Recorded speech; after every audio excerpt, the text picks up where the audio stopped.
ಆ ಒಂದೇ ಒಂದು ಗಾದೆ ಮಾತು ಬಿಜೆಪಿ ಕಾಂಗ್ರೆಸ್ ನಡುವೆ ಸಂಘರ್ಷದ ಕಿಡಿಯನ್ನ ಹೊತ್ತಿಸಿದೆ.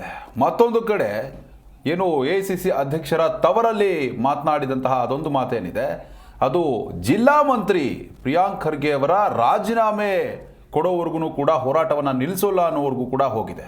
ಸದ್ಯಕ್ಕೆ ಅಲ್ಲಾಗಿರುವಂತಹ ಬೆಳವಣಿಗೆ ಏನು, ಈ ಘಟನೆಗಳಿಗೆ ಕಾರಣ ಏನು, ಕಂಪ್ಲೀಟ್ ಡೀಟೇಲ್ಸ್ ಎಲ್ಲಿದೆ? ಅಧಿಕಾರ ಶಾಶ್ವತ ಅಲ್ಲ ಪ್ರಿಯಾಂಕ ಖರ್ಗೆ ಅವರೇ, ಅಧಿಕಾರ ಶಾಶ್ವತ ಅಲ್ಲ. ನಿಮ್ಮ ಅಧಿಕಾರದ ದರ್ಪ, ನಿಮ್ಮ ಅಧಿಕಾರದ ಅಹಂಕಾರ, ನಿಮ್ಮ ಸ್ವಕ್ಕನ್ನ ಅಡಗಿಸ್ತಕ್ಕಂಥ ಶಕ್ತಿ ಭಾರತೀಯ ಜನತಾ ಪಾರ್ಟಿಯ ಕಾರ್ಯಕರ್ತರಿಗಿದೆ. ಗುಂಡಾಗಿರಿ ಮಾಡಿ ಅಂತ ಹೇಳಿದಾರ, ಕೂಡಾಕಿ ಅಂತ ಹೇಳಿದಾರ.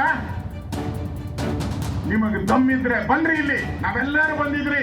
ನೀವು ತನ್ನಿ ಸೈನ್ಯನ ಕೂಡಾಕಿ ನೋಡೋಣ, ನಮ್ಮನ್ನ ಕೂಡಾಕ ದಮ್ಮಿದೆಯಾ ನಿಮಗೆ? ಸಂವಿಧಾನಕ್ಕೆ ನಿಯತ್ತಿರುವ ನಾಯಿಗಳು ನಮ್ಮ ದೇಶದ ಸೈನ್ಯದ ವಿರುದ್ಧ ಮಾತು ಹೊಗಳ್ತಾವ. ನಿಮ್ಮ RSS ಬಿಜೆಪಿ ಅವರು ಸ್ವಾತಂತ್ರ್ಯಕ್ಕಾಗಿ ನಿಮ್ಮ ಮನೆಯಲ್ಲಿ ಒಂದು ನಾಯಿನೂ ಸತ್ತಿಲ್ಲ ಅಂದ್ರೆ ಯಾರಿಗೂ ಹೋಲಿಕೆ ಮಾಡಿದ್ದೀವೋ? ಇಡೀ RSS ಬಿಜೆಪಿಯನ್ನ ನಾಯಿಗೆ ಹೋಲಿಕೆ ಮಾಡಿದ್ವಿ. ಅದೇ ನಿಮ್ಮನ್ನೆಲ್ಲಾದ್ರೂ ಕೂಡ ಹಾಕಿದ್ವಿ ನಾವು.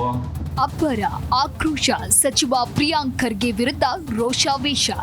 ಪರಿಷತ್ ವಿಪಕ್ಷ ನಾಯಕ ಛಲವಾದಿ ನಾರಾಯಣಸ್ವಾಮಿ ವಿರುದ್ಧ ಸಿಡಿದದ್ದಿರೋ ಪ್ರಿಯಾಂಕ್ ಖರ್ಗೆ ವಿರುದ್ಧ ಬಿಜೆಪಿ ನಾಯಕರು ಒಗ್ಗಟ್ಟಾಗಿ ಕೊಟ್ಟಿರೋ ತಿರುಗೇಟಿದ್ದು.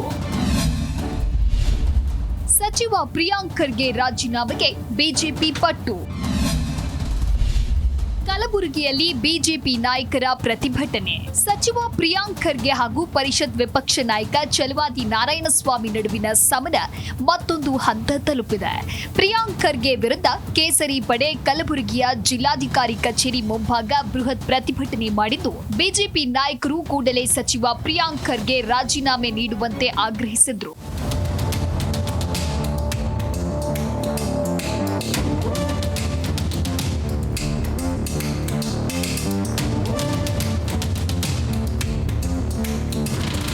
ಬಿಜೆಪಿ ರಾಜ್ಯಾಧ್ಯಕ್ಷ ಬಿವೈ ವಿಜಯೇಂದ್ರ ನೇತೃತ್ವದಲ್ಲಿ ಪ್ರೊಟೆಸ್ಟ್ ನಡೆದಿದ್ದು, ಬಿಜೆಪಿ ನಾಯಕರು ಪ್ರಿಯಾಂಕ್ ಖರ್ಗೆ ರಾಜ್ಯ ಸರ್ಕಾರದ ವಿರುದ್ಧ ಆಕ್ರೋಶ ಹೊರಹಾಕಿದ್ರು.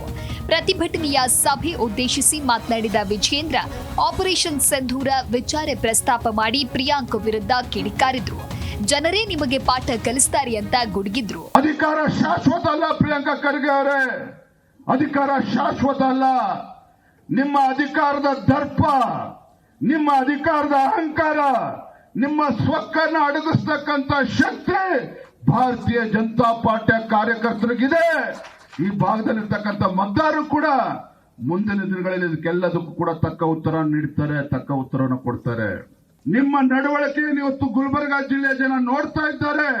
ನಿಮ್ಮ ನಡವಳಿಕೆ ಇದು ಅಕ್ಷಮ್ಯ ಅಪರಾಧ, ಅಕ್ಷಮ್ಯ ಅಪರಾಧ. ಇದೇ ವೇಳೆ ಮಾತನಾಡಿದ ಛಲವಾದಿ ನಾರಾಯಣಸ್ವಾಮಿ, ಆರ್ ಅಶೋಕ್, ಸಿಟಿ ರವಿ, ಗೋವಿಂದ ಕಾರಜೋಳ ಸೇರಿದಂತೆ ಬಿಜೆಪಿ ನಾಯಕರು ಪ್ರಿಯಾಂಕ್ ಖರ್ಗೆ ವಿರುದ್ಧ ಹರಿಹಾಯ್ದ್ರು. ನನ್ನನ್ನೇನ್ ಚಪರಾಸಿ ಅನ್ಕಂಡ್ರ? ನೀವು ಮಾತ್ರ ಹುಲಿಗಳು. ಬಾಬಾ ಸಾಹೇಬ್ ಅಂಬೇಡ್ಕರ್ ಅವರ ಬೆಳೆಸಿದ ಹುಲಿಗಳು ಅಂತೆ. ಸತ್ಯ ಹೇಳ್ತೇನೆ, ನೀವು ಹುಲಿಗಳಲ್ಲ. ಹುಲಿ ಎಲ್ಲಿದೆ ಅಂದ್ರೆ ನೋಡಿ, ಇಲ್ಲಿ ಕೊಡ್ತಿಲ್ಲ, ಇಲ್ಲಿ ಇದು ಹುಲಿಗಳು. ನೀವು ನರಿಗಳು, ನೀವು ನರಿಗಳು. ಸರ್ ನ್ಯಾಯ ಕೊಟ್ಟಿಲ್ಲ ನಿಮ್ ಮಂತ್ರಿಗೆ ಅಂದ್ರೆ ನ್ಯಾಯಾಲಯಕ್ಕೆ ಹೋಗ್ಬೋದಾಯ್ತು. ಅದು ತಾನೇ ಸಂವಿಧಾನ. ಗುಂಡಾಗಿರಿ ಮಾಡಿ ಅಂತ ಹೇಳಿದಾರ, ಕೂಡಾಕಿ ಅಂತ ಹೇಳಿದಾರ. ನಿಮಗೆ ದಮ್ಮಿದ್ರೆ ಬನ್ರಿ, ಇಲ್ಲಿ ನಾವೆಲ್ಲರೂ ಬಂದಿದ್ರಿ. ನೀವು ತನ್ನಿ ಸೈನ್ಯನ ಕೂಡಾಕಿ ನೋಡೋಣ, ನಮ್ಮನ್ನ ಕೂಡಾಕ ದಮ್ಮಿದೆಯಾ ನಿಮಗೆ? ತಾಕತ್ತಿದ್ಯಾ? ಯಾರೋ ಹೇಳ್ದಂತೆ ನಾವು ಅಂಬೇಡ್ಕರ್ ಸಾಕಿದ ನಾಯಿಗಳು ಅಂತ. ನಾವು ಕೂಡ ಅಂಬೇಡ್ಕರ್ ಕೊಟ್ಟ ಸಂವಿಧಾನದ ಅಡಿಯಲ್ಲಿ ಬದುಕ್ತಾ ಇರ್ತಕ್ಕಂಥ, ಸಂವಿಧಾನಕ್ಕೆ ನಿಯತ್ತಿರ್ತಕ್ಕಂಥ ನಿಯತ್ತಿನ ನಾಯಿಗಳು ನಾವು. ಸಂವಿಧಾನಕ್ಕೆ ನಿಯತ್ತಿರುವ ನಾಯಿಗಳು ನಮ್ಮ ದೇಶದ ಸೈನ್ಯದ ವಿರುದ್ಧ ಮಾತು ಹೊಗಳ್ತಾವ. ಯಾವ ನಾಯಿಗಳು ಸಂವಿಧಾನಕ್ಕೆ ನಿಯತ್ತಿರುತ್ತೋ ಅವರು ಸಂವಿಧಾನದ ವಿರುದ್ಧ ಬೊಗಳೋದಿಲ್ಲ, ಸೈನ್ಯದ ವಿರುದ್ಧ ಬೊಗಳೋದಿಲ್ಲ. ಕಾಂಗ್ರೆಸ್ ನಾಯಕರಿಗೆ ನಾಲಿಗೆಗೆ ಏನಾದರೂ ಹಿಡ್ತಾ ಇದೆನಾ? ಪ್ರತಿನಿತ್ಯ ದೇಶದ ಪ್ರಧಾನಮಂತ್ರಿಗಳಾಗಿರ್ತಕ್ಕಂಥ ನರೇಂದ್ರ ಮೋದಿಜಿ ಅವರಿಗೆ ಏಕವಚನದಲ್ಲಿ ಟೀಕೆ ಟಿಪ್ಪಣಿಗಳನ್ನು ಮಾಡ್ತಾ ಇದ್ದಾರೆ. ಸಿದ್ದರಾಮಯ್ಯನವರ ನಿಮಗೊಂದು ಎಚ್ಚರಿಕೆ ಮಾತನ್ನ ಹೇಳಲಿಕ್ಕೆ ಬಯಸ್ತೇನೆ. ನಿಮ್ಮ ಮಂತ್ರಿ ಮಂಡಲದ ಸದಸ್ಯರನ್ನ ಹದ್ದು ಬಸ್ತಿನಲ್ಲಿ ಇಡದೆ ಹೋದ್ರ ಹಾದಿ ಬೀದಿಗಳಲ್ಲಿ ಜನ ಹೊಡೆದು ಓಡಿಸ್ತಾರ ಅನ್ನೋದನ್ನ ಎಚ್ಚರಿಕೆಯನ್ನು ಕೊಡ್ಲಿಕ್ಕೆ ಬಯಸ್ತೇನೆ. ರಾಜ್ಯದ ಬಿಜೆಪಿ ನಾಯಕರು ಕಲಬುರಗಿಗೆ ಹೋಗಿ ಪ್ರಿಯಾಂಕ್ ವಿರುದ್ಧ ಗುಡುಗಿದ್ದಾರೆ. ಆದರೆ ಸ್ಥಳೀಯ ಬಿಜೆಪಿ ನಾಯಕರು ಮೌನ ವಹಿಸಿರೋದು ಬಿಜೆಪಿ ಕಾರ್ಯಕರ್ತರಲ್ಲಿ ಅಸಮಾಧಾನ ಮೂಡಿಸಿರೋದಂತೂ ಸುಳ್ಳಲ್ಲ. Siddu Satihal, G Kannada news, Kalaburagi.